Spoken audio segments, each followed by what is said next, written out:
भिवानी के इस कार्यक्रम में जो कि जर्नलिस्ट क्लब भिवानी की ओर से और आदर्श महिला महाविद्यालय की ओर से आयोजित किया गया, इसमें जो जर्नलिस्ट पत्रकार भाइयों को जो सम्मानित किया गया है वो बहुत ही शानदार कार्यक्रम रहा।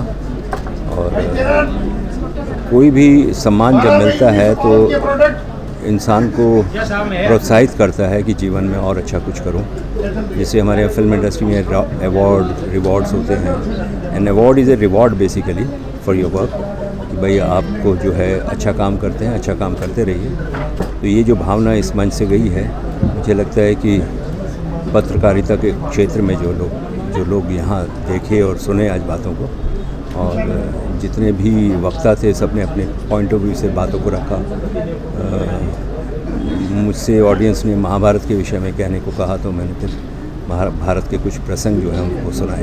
ये बड़ी खुशी होती है कि हमारी आगे आने वाली जनरेशन भी महाभारत और रामायण को लेकर इतनी जागरूक है, क्योंकि ये हमारा देश के लिए बड़े गर्व और गौरव की बात है कि आज की युवा पीढ़ी जो है वो भी उन संस्कारों से जुड़ी हुई, उन परंपराओं से, उन मर्यादाओं से जुड़ी हुई है। तो मैं कार्यक्रम के आयोजकों को अपनी ओर से बहुत बहुत बधाई देता हूँ, और इस तरह के कार्यक्रम जो है होते रहने चाहिए।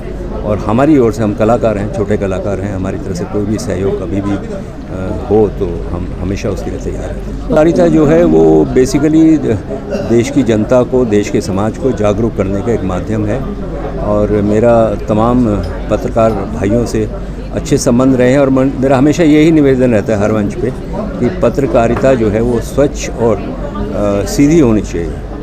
उसमें आप मसाला लगा के पेश करेंगे, लोग एक्सेप्ट कर लेंगे, क्योंकि जहाँ तक आपका मटेरियल एक पत्रकार के रूप में पहुँचता है वो न जाने किन किन लोगों को प्रभावित करता है। तो जब तक अच्छी बात, सच्ची बात, सीधी खबर होगी तो मुझे लगता है कि वो एक अच्छा संदेश लोगों तक जाएगा। और देश की प्रगति में हमेशा पत्रकारिता का योगदान रहा है। तो मैं यही कहूँगा कि इसको जितना भी स्वच्छ रूप में पेश किया जाए वो बेहतर होगा। देखिए, फिल्में जो हैं वो मास मीडिया है और समाज का दर्पण होती है बेसिकली, और फिल्में जो हैं जिस तरह से पत्रकारिता जो है असर करती है, फिल्मों का अच्छा होना भी जो है अच्छे संदेश लेकर लोगों तक जाए तो उसका प्रभाव भी लंबा होता है और उसका असर बहुत ही लोगों तक पहुंचता है। मेरा निवेदन यही है कि जो फिल्में बनती हैं वो अगर किसी संदेश के साथ बने और प्रसारित हों तो जो भारत विषय है, क्यों नहीं है, शिक्षा क्षेत्र का विषय है। कुछ कारण रहे होंगे, सरकार तक बात पहुँच, स्कूलों में, कॉलेजेस में पढ़ाए जाएंगे, क्योंकि ये हमारे संस्कारों को मजबूती देते हैं बेसिकली। ये जो रामायण और महाभारत 2 महाकाव्य हमारे देश में हैं, ये हमारे संस्कारों को, हमारी परंपराओं को, हमारी संस्कृति को मजबूती देते हैं। तो हमारी जो मजबूती देनी है देश को, वो युवा पीढ़ी से ही देनी है, उन बच्चों से ही देनी है जो स्कूल कॉलेज में पढ़ रहे हैं। अगर वहाँ से मजबूती होगी तो फिर आगे जो है बहुत सारी सुविधाएँ हो जाएंगी, तो आगे आने वाली जो पीढ़ी है वो एक नए भारत को निर्माण में लग जाएगी। सर, आज आप वासी जो हैं बहुत प्रेम वाले लोग हैं, बहुत प्रेम भाव से बातें करते हैं। ये मेरा 4था ट्रिप है एक्चुअली भिवानी आने का। सर, अगर बात की जाए कला के क्षेत्र, ऐसा नहीं है। देखिए, हमें सारी संस्कृति देखनी है और अपनाना अपनी संस्कृति को है बेसिकली।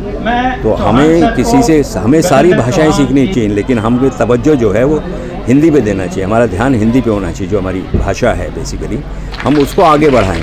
और हिंदी एक ऐसी भाषा है जब सही तरीके से बोली जाती है तो बहुत मीठी लगती है। आपने अमिताभ बच्चन साहब को कौन बनेगा करोड़पति में देखा, सारा देश सुन्न होकर सुनता है, क्योंकि स्वच्छ और सीधी और साफ़ सुथरी हिंदी बोलना जो है ये भी एक कला है। महाभारत के संवाद आपने देखा कि हॉल में भरे हुए लोग चुपचाप थे, क्योंकि वो संवाद उसी तरीके से लिखे गए, उसी तरह से पेश किए गए, उन कलाकारों द्वारा पेश किए गए।